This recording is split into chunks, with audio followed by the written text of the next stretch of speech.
бол их амны бэлэгтэй хүн байсан. Ер нь их муу хэлдэггүй, санаа зүв бол заяа зүв гэж бидэнд сургаалаа харилж ирсэн. Тэгээд сэгс цагаан богд уул шигээ өндөр сэгс цагаан богд уул шигээ баян яваарэ гэж одоо өрөөдөг байсан та. 70 жилийнхаа ог тохиолдуулаад сэгс цагаан богд нарийг уншуулсан. Тэгээд энэ бол надад айгүй тийм онцгой шинэлэг мэдрэмж төрүүлсэн. Зүгээр нэг найраглал шүлэг унших биш, мөр болгон шат бүрэн ингээд нэг эмээгийн маань тухайн үеийн бодол сэтгэл яг юу бодож байсан хүн юм бол тухайн одоо нутаг усны маань өнгө үзэмж яг ямар байсан бол гэд яг миний одоо амьдралтай айгүй ойрхон мэдрэмжүүд нь их ойр бууж исэн. Тийм учраас тэр шүлгийг ингээд өөрөөрөө дамжуулж одоо хүмүүст Монголын ард түмэнд хүргэх бол үнэхээр таатай бас их сэтгэлд ойр айгүй сайхан санагдсан. Ерөнхийдөө бүтэн унших гэж хичээсэн. Гэхдээ бас хитрхээ сунжрах гэдэг юм болоо гэд зарим нэг шат, зарим нэг бадгийг бас алгасаж явсан.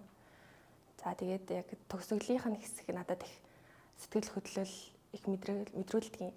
Төгсгөл хэсэгт нь эмээ маань одоо тэр найраглал бол би ингээд хэдий тэр одоо залууд сэтгэлтэй ч гэсэн миний нутаг бас говь нутагтаа ингээд сэтгэл хорогдоод байна. Тийм учраас ингээд явж чадахгүй нэ. Чи өөрөө намайг гэдэг одоо сэтгэл байвал над дээр ирээрээ гэдэг одоо илэрхийлэмж одоо найраглалын төгсгөл найраглалын хэсэгт байдаг. Тэгээд тэр хэсэг нь бол миний сэтгэлд айгуу тийм гайхамшигтайгаар их өндөр мэдрэгддэг л дээ. Тэгээд тэр хэсгээс уншия. Маргад тэнгэрийн чулуун зөмбөр манант говийн үүлэн сүмбэр сэгс цагаан богд ууланд сэтгэл байвал жаргал байна. Баяртай найз минь хариу бичээрэй. Байнга юм хаяг сэгс цагаан богд. Эмээ минь бол их амны бэлэгтэй хүн байсан. Ер нь их муу хэлдэггүй, санаа зүв бол заяа зүв гэж бидэнд сургаалаа харилж ирсэн. Тэгээд сэгс цагаан богд уул шигээ өндөр сэгс цагаан богд уул шигээ баян яваарэ гэж одоо өрөөдөг байсан та. Эмээ минь бол тэмээчин бүсгүй шинжээс цуманд төрж өсөж одоо бүхий л амьдралынхаа хугацааг тэнд өнгөрүүлсэн хүн байдаг. Тэгээд хүүхэд насны минь айгүй олон сайхан дурсамж, надимдийн сүхбат гэх эмээтэй минь холбоотой. За тэгээд анх тэмээний нуруунд дээр гарч үзэхэд эмээ минь миний хажууд байсан. Тэгээд энэ найраглалтай холбоотой эмээтэйгээ нэг хууч хөрж исэн яриа байдаг. Анх эмээ минь бас л миний үе нэг 16-7 настай охин байхдаа энэ найраглалын гол дүр болох ийм хувь завшаан түүнд олдсон байдаг. Тэгээд тэртээ 1969 оны 10 дугаар сарын 15-ны өдөр Дэндвийн пүрэвд орж байгаа долгорын Ямаага зэрэг зохиолчид одоо шинжээс цумын нутаг болох зах 3 бамбууд явж байгаад эмээгийн маань одоо гэрт бууж саатаад тэгээд тухайн үед эмээ маань их залуу бага охин байсан, их үзэсгэлэнтэй байсан байх гэж боддог. Тэгээд нэг хулангийн унаг хэрээс олоод цүү өгөөд тижээж исэн байдаг. Тэгээд тэр нь ингээд зохиолчдод айгүй их сонирхолтой санагдаад тэр хулангийн унаг тэгээд тэр эмээгийн маань бас тэр эзгүүхээр говьд одоо айл гал болж ээжтэйгээ хоёулах нь амьдарч исэн тэр одоо байдал нь их тийм өвөрмөц санагдсан байдаг. Тэгээд долгорын Ямаага тэр үед бас залуу одоо хүн байсан. Тэгээд тэр хоёрыг тоглоом нарганаар одоо сайхан хотын хөөрхөн хархуу тэнгэр говийн тэмээчин бүсгүй гэж ингэж тоглоом нарганаас л энэ одоо найраглал үүдэх одоо төрөн гарах болсон байдаг гэж эмээ минь хэлж ирсэн. Тэгээд тэр үед тэмээгэндээ явж байгаа л өдөөс орой нар шингэх үед гэртээ харьсан чинь одоо тийм найраглал зохиох ингээд хувь завшаан гараад олон сайхан хүмүүс ингээд гэрт нь ирчихсэн байсан гэд. Тэгээд л одоо тэр үед тийм зүйл болсон гэж надад ярьж ирсэн. Тэгээд тэр үед бол миний амьдралын бас айгүй онцгой тийм эмээтэйгээ ярьж ирсэн сайхан халуун ярианы нэг нь байдаг. Энэ бол ер нь нэлийн бага үедээ яг энэ найраглалын талаар мэддэг болсон юм. Би яг 7 настай байхдаа яг эмээтэй минь холбоотой нэвтрүүлэг үндэсний телевизээр гараад тэгээ тэрийг ингээд үзэж сууж агаад сэгс цагаан богд найраглал гэж байдаг юм байна шүү дээ. Эмээ маань бас ийм одоо мундаг ийм бас дүрээ мөхөлсөн хүн юм байна шүү дээ гэд 7-6 настайдаа мэдэж авч ирсэн. Тэгээ тэр үеэс хойшоо сэгс цагаан богд найраглалынхаа талаар мэдлэгтэй болоод яг анх бүрэн хэрэн чэжилж исэн үе маань гэвэл яг 9-р ангидаа билүү 8-р ангидаа би яг бүрнээр нь цээжилж исэн байдаг. Одоо нөгөө яруу найрагт гардагчлан зах 3 бамбуу тэр нутгаар одоо би өөрөө ч гэсэн явж исэн, тэнд очиж исэн. Одоо зуны амралт, өвлийн амралт бүхий л цаг үед одоо тэр найраглалын мөр болгон, шад болгон одоо миний ингээд амьдралын бас нэг ингээд одоо дурсамжтай холбоотой.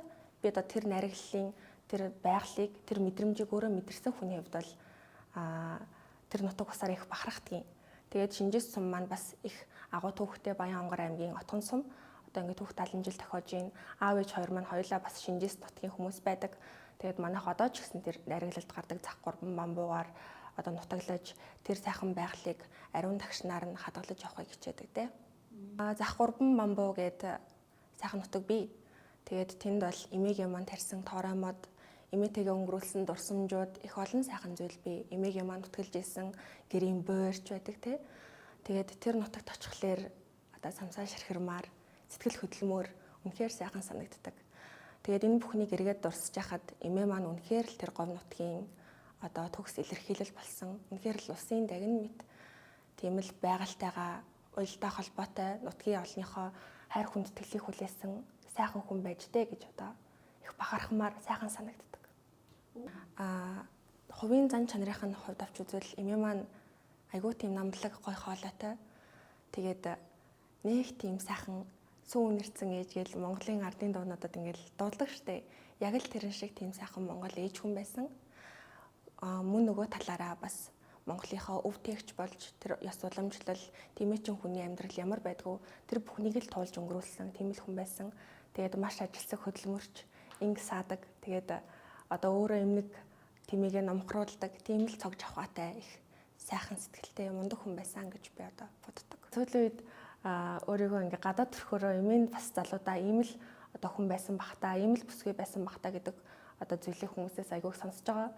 Тэгээд эмээ маань их залуудаа хөдөлмөрч бас их үзэсгэлэнтэй болохлээр бас нариглалын гол дүр болж тэгж бас өөрийгөө мөнхжүүлсэн бахаа гэж боддгийг.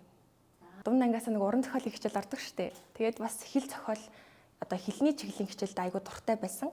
Тэгээд бас монгол хэл гэдэг бол яалтчгүй бас дэлхийн бусад орны хэлээс их өвөрмөц, их яруу, маш олон сэтгэл хөдлөл одоо бүх хэл зүйлийг илэрхийлэх боломжтой хэл.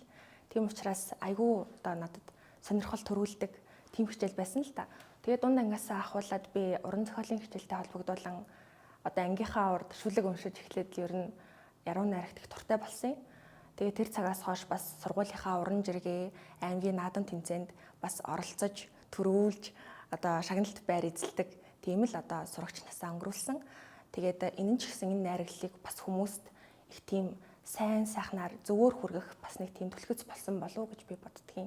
Тэгээд энэ найрагдлыг бас бүрэн ихээр нь уншаад Сэгс цагаан богд найрагдлынхаа 50 жилийн ойн дээр 2019 онд би яг уншаад тэгээд дунд ангийн сурагчдын тэр одоо төрөлд тэргүүн барь эзэлж исэн.